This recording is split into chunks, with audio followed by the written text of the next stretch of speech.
सुनहरी धूप में नहाया एक प्यारा सा गांव था, हरियालीपुर। वहां के बच्चे बहुत शरारती मगर दिल के बहुत अच्छे थे। इस गांव की सबसे बड़ी खासियत थी वहां की बगिया, जहां बच्चे रोज शाम को खेलते, झूला झूलते और पेड़ों पर चढ़कर आम इमली तोड़ते। उसी बगिया के किनारे एक छोटा सा घर था, जहां रहते थे करेला काका। उनका असली नाम था कृष्णकांत, पर गांव के बच्चे उन्हें करेला काका कहकर चिढ़ाते थे, क्योंकि वह रोज करेला खाते थे, खेतों में करेला उगाते थे और हर किसी को करेला खिलाने की जिद करते थे। करेले में है जादू, जो इसे समझे वही है सबसे तेज, यही उनका नारा था। लेकिन बच्चों को करेला बिल्कुल पसंद नहीं था। जब भी काका बच्चों को करेला लाकर देते, सब मुंह बनाकर भाग जाते। एक दिन उन्होंने कहा, मैं एक करेला महोत्सव रख रहा हूँ। जो बच्चा मेरा बनाया करेला पकवान खा लेगा, उसे मिलेगा बड़ा इनाम। बच्चों ने कानों को हाथ लगाया। ना बाबा ना, करेला खाना मतलब मुंह का स्वाद बिगाड़ना।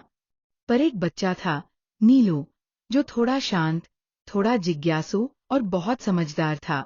उसे करेला तो पसंद नहीं था, मगर काका की मेहनत और लगन देखकर वह चुपचाप सोच में पड़ गया। इसी बीच गांव में एक बड़ी खबर फैली। गांव में एक अजीब बीमारी फैल रही थी। बच्चों को खांसी, बुखार और पेट की गड़बड़ हो रही थी। डॉक्टर बोले, बच्चों का इम्यून सिस्टम कमजोर हो रहा है, उन्हें कड़वी चीजें भी खिलानी होंगी। जैसे जैसे बीमारी फैलने लगी, बच्चे कमजोर पड़ने लगे। कोई खेल में भाग नहीं ले पा रहा था, कोई स्कूल नहीं जा रहा था। गांव के डॉक्टर वर्मा ने कहा, हमें बच्चों को कुछ ऐसा खिलाना होगा जो उनके शरीर की सफाई कर सके। करेला काका चुपचाप खड़े थे।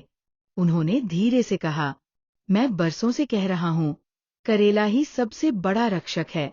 इसका रस अगर 7 दिन पिलाया जाए, तो शरीर की गंदगी बाहर निकल जाती है। सभी ने हंसते हुए मजाक उड़ाया। पर अब जब हालात बिगड़ने लगे, तो गांव की पंचायत ने कहा, करेला काका, आप बताइए क्या करें? हम बच्चों को ठीक करना चाहते हैं। काका ने करेला पकाया, उसमें शहद मिलाया, थोड़ा नींबू डाला और एक स्वादिष्ट करेला जूस तैयार किया। पर बच्चों ने नाक सिकोड़ ली। नीलू ने हिम्मत दिखाई और सबसे पहले जूस पी लिया। बाकी बच्चों ने उसे देख देख कर कहा, अगर नीलू ठीक रहेगा, तो हम भी पी लेंगे।